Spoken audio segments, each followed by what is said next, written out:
Hello student, मैं हूं Shubham sir. आप सभी का एसीएम फिजिक्स क्लासेज के यूट्यूब चैनल में हार्दिक स्वागत है। आज हम लोग पढ़ेंगे विभव मापी के बारे में, अर्थात कि पोटेंशियोमीटर। तो विभव मापी क्या होता है? विभव मापी एक ऐसा उपकरण होता है जिसके द्वारा हम किसी भी सेल का विद्युत वाहक बल तथा किसी भी वैद्युत परिपथ के किन्हीं दो बिंदुओं के बीच के विभव को आसानी से ज्ञात कर सकते हैं। आगे हम लोग सिद्धांत के बारे में देखते हैं कि सिद्धांत क्या होता है। यदि एक समान परिच्छेद क्षेत्रफल वाला अगर कोई तार लेते हैं या चालक लिया जाता है, तो तार के सिरों के बीच या तार के किसी भी भाग के बीच जो विभवांतर होता है वो लंबाई के अनुक्रमानुपाती होता है। अर्थात कि अगर हम तार की लंबाई को अगर बढ़ाएंगे, अगर नियत धारा तार में बह रही है तो उसका विभवांतर का मान क्या होता है? लगातार बढ़ता जाता है। अर्थात कि V प्रोपोर्शनल टू L होता है। अर्थात कि विभव क्या होगा? उसके लंबाई के अनुक्रमानुपाती होगा। और V बराबर क्या होता है? अगर हटाया जाए यहाँ पर बराबर का चिन्ह लगाते हैं तो V प्रोपोर्शनल टू L देखते हैं। अगर प्रोपोर्शनल हटाएंगे तो एक नियतांक आएगा जिसे हम क्या कह सकते हैं? V बराबर K इंटू L। तो यहाँ K क्या है? एक नियतांक है जिसे क्या कहते हैं? विभव मापी के तार में विभव प्रवणता। आगे हम लोग विभव मापी की संरचना के बारे में पढ़ते हैं कि विभव मापी की संरचना क्या है। तो विभव मापी में होता क्या है? इसमें उच्च विशिष्ट प्रतिरोध तथा निम्न ताप गुणांक वाला 4 से 12 मीटर लंबा मैग्नीन अथवा कांस्टेंटिन धातु का, मिश्र धातु कह सकते हैं, का एक लंबा और एक समान व्यास वाला सीधा तार होता है। इस तार को एक एक मीटर के टुकड़े के रूप में काटकर, जैसा आपको चित्र में दिख रहा है, एक एक मीटर के रूप में, इस रूप में, तो एक एक मीटर के टुकड़े के रूप में काट करके लकड़ी के तख्ते पर बिछा देते हैं। और जब लकड़ी के तख्ते पर बिछा देते हैं उसके बाद इन सभी तारों को देख सकते हैं, यहाँ पर तार जुड़ा हुआ है, इस प्रकार से जुड़ा हुआ है। तो इन तारों को क्या करते हैं? तांबे की चौड़ी पत्ती के द्वारा श्रेणी क्रम में जोड़ सकते हैं, यानी जोड़ देते हैं। यहाँ पर देखिए, इस प्रकार से यहाँ जाएगा, ये इधर जाएगा, ये इधर जाएगा, लगातार क्या करेगा? इस श्रेणी क्रम में जुड़ा है।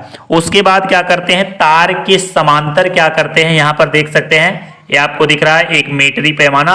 तो तार के समांतर क्या करते हैं? एक मीटरी पैमाना लगा देते हैं और इस तार पर जौकी लगा करके जौकी को आगे पीछे खिसका दिया जाता है और पैमाने की सहायता से इसकी विक्षेप की स्थिति को पढ़ लिया जाता है। तो इस प्रकार से ये हमारी स्ट्रक्चर है। आगे हम लोग देखते हैं विभव मापी के बारे में।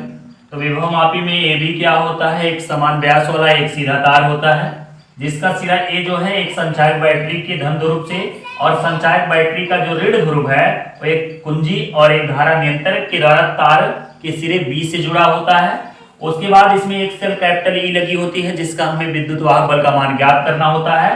तब सेल का जो धन ध्रुव होता है वो तार के सिरे ए के साथ, और जो सेल है इसका ऋण ध्रुव जो है एक गैल्वेनोमीटर धारा मापी के साथ एक जौकी जे से जुड़ा होता है। और इस जौकी के द्वारा हम क्या करते हैं? जौकी को तार के किसी बिंदु पर स्पर्श करा के कहीं भी आगे पीछे खिसकाया जा सकता है। और यहाँ पर धारा जो है ए से बी की ओर बह रही है, और धारा ए से जब बी की ओर बहती है तो यहाँ पर जैसे जैसे ए से बी की ओर जाते हैं तो यहाँ पर प्रत्येक बिंदु पर क्या होता है? विभव का मान क्या करेगा? धीरे धीरे घटता जाएगा। और तब यहाँ पर कह सकते हैं कि तार के प्रति एकांक आयतन में जो विभव पतन होता है उसे हम विभव प्रवणता कहते हैं, अर्थात कि K कहते हैं। तार के प्रति एकांक आयतन, जैसे जैसे धारा आगे बढ़ेगी वैसे वैसे बिंदु आगे की ओर लेंगे तो तार के प्रति एकांक आयतन पर विभव का मान क्या होता है? घटता जाता है।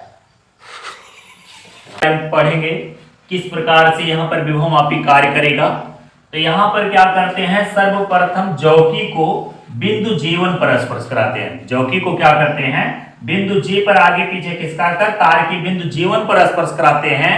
तो यहाँ पर J1 पर स्पर्श कराने पर बिंदु A J1 के बीच जो बैटरी का विभव होगा उस सेल के विद्युत वाहक बल की अपेक्षा क्या होगा? कम होगा।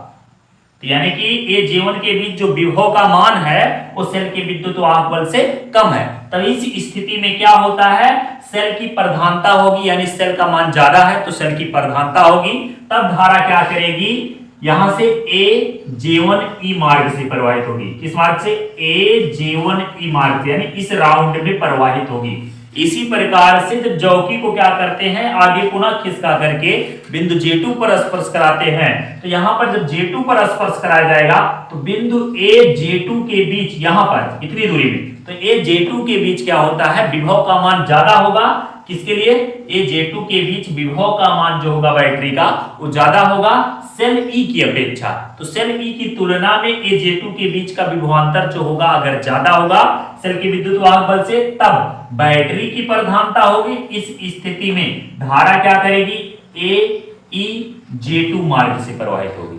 AEJ2 मार्ग से प्रवाहित होगी। अतः स्पष्ट होता है कि बिंदु J1 पर क्या हो रहा है, यहां पर बैटरी के विभव का मान कम है। J2 के लिए लेते हैं तो यहां पर बैटरी के विभव का मान ज्यादा हो रहा है, यानी एक बार कमी आ रही है, एक बार अधिकता। तो यहां पर इन दोनों बिंदुओं के बीच एक ऐसा बिंदु होगा जहां पर क्या होगा, विभव का मान सेल के विद्युत वाहक बल के बराबर हो जाएगा।